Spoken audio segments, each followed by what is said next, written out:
Hi ಎಲ್ರಿಗೂ ನಮಸ್ಕಾರ. Welcome back to Raj Nandini Kannada vlogs. ಇದು ಮಿನಿ ವ್ಲಾಗ್ ಆಗಿರುತ್ತೆ.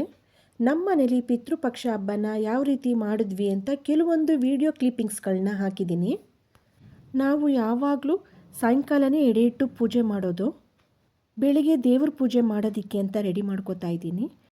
ಹೊಸ್ಲಿಗೆ ಅರಿಶಿನ ಕುಂಕುಮ ಎಲ್ಲ ಇಟ್ಟು ರಂಗೋಲಿ ಎಲ್ಲ ಬಿಡಿಸಿ ದೇವ್ರಿಗೆಲ್ಲ ಹೂವು ಮುಡಿಸಿ ಪೂಜೆ ಮಾಡ್ಕೋತಾ ಇದ್ದೀನಿ.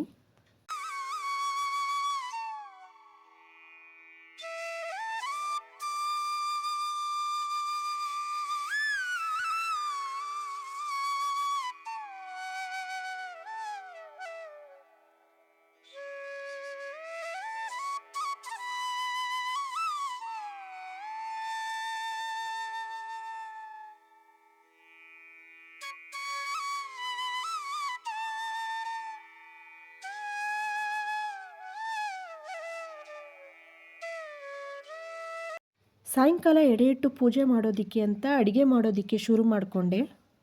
ನಮ್ಮ ಅತ್ತೆ ಮಾವ ಯಾವ ಅಡುಗೆ ಇಷ್ಟಪಡ್ತಿದ್ರೋ ಅದೇ ಅಡುಗೆನೇ ಆದಷ್ಟು ಮಾಡ್ತಾಯಿದ್ದೀನಿ. ಈ ಹಬ್ಬಕ್ಕೆ ವಡೆ ಪಾಯಸ ಮಾಡಬೇಕು. ಹಾಗಾಗಿ ವಡೆ ಪಾಯಸ, ಅನ್ನ ಸಾಂಬಾರು, ಚಿತ್ರಾನ್ನ, ಬಾಳೆಕಾಯಿ ಪಲ್ಯ ಅಥವಾ ಕುಂಬಳಕಾಯಿ ಪಲ್ಯ ಇವೆರಡರಲ್ಲಿ ಯಾವುದಾದ್ರು ಒಂದು ಮಾಡಬೇಕು. ಹಾಗಾಗಿ ನಾನು ಬಾಳೆಕಾಯಿ ಪಲ್ಯ ಮಾಡ್ತಾಯಿದ್ದೀನಿ. ಒಂದೆರಡು ಥರದ ಪಲ್ಯ, ಹೆಸರುಬೇಳೆ, ಅವರೆಕಾಯಿ ಹಾಕಿ ಉಪ್ಸಾರು, ಮುದ್ದೆ, ಮಜ್ಜಿಗೆ, ಟೀ. ಇದು ನಮ್ಮನೆ ಹಬ್ಬದ ಸಿಂಪಲ್ ಅಡುಗೆ ಆಗಿತ್ತು. ಸಾಯಂಕಾಲ ಹೊಸ್ಲಿಗೆ ಏನು ಅರಿಶಿನ ಕುಂಕುಮ ಎಲ್ಲ ಇಟ್ಟಿರ್ತೀವಿ ಅದನ್ನೆಲ್ಲ ಒರೆಸಿ ರಂಗೋಲಿ ಎಲ್ಲ ತೆಗೆದು ಪುನಃ ಮನೆ ಬಾಗಿಲನ್ನೆಲ್ಲ ಒರೆಸಿ ಎಡೆ ಇಡೋದಕ್ಕೆ ಅಂತ ರೆಡಿ ಮಾಡ್ಕೋತೀವಿ. ದೇವ್ರ ಮನೆ ಬಾಗಿಲನ್ನು ಕೂಡ ಕ್ಲೋಸ್ ಮಾಡ್ತೀವಿ. ಸಾಯಂಕಾಲ ದೇವ್ರ ಪೂಜೆ ಕೂಡ ಮಾಡಲ್ಲ.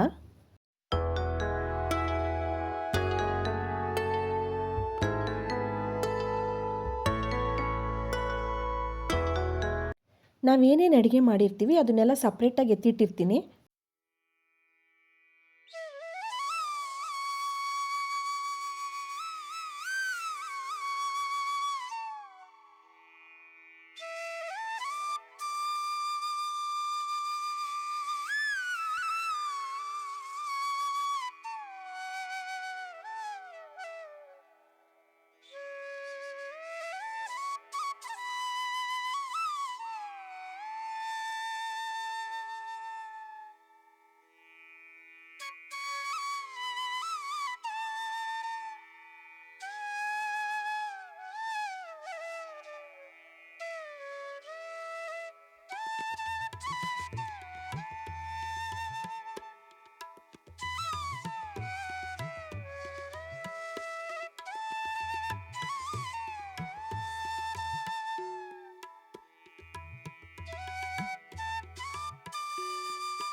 ನಮ್ಮನೆಯ ಪಿತೃಪಕ್ಷ ಹಬ್ಬ ಸಿಂಪಲ್ಲಾಗಿ ಹೀಗೆ ಮಾಡಿದ್ವಿ.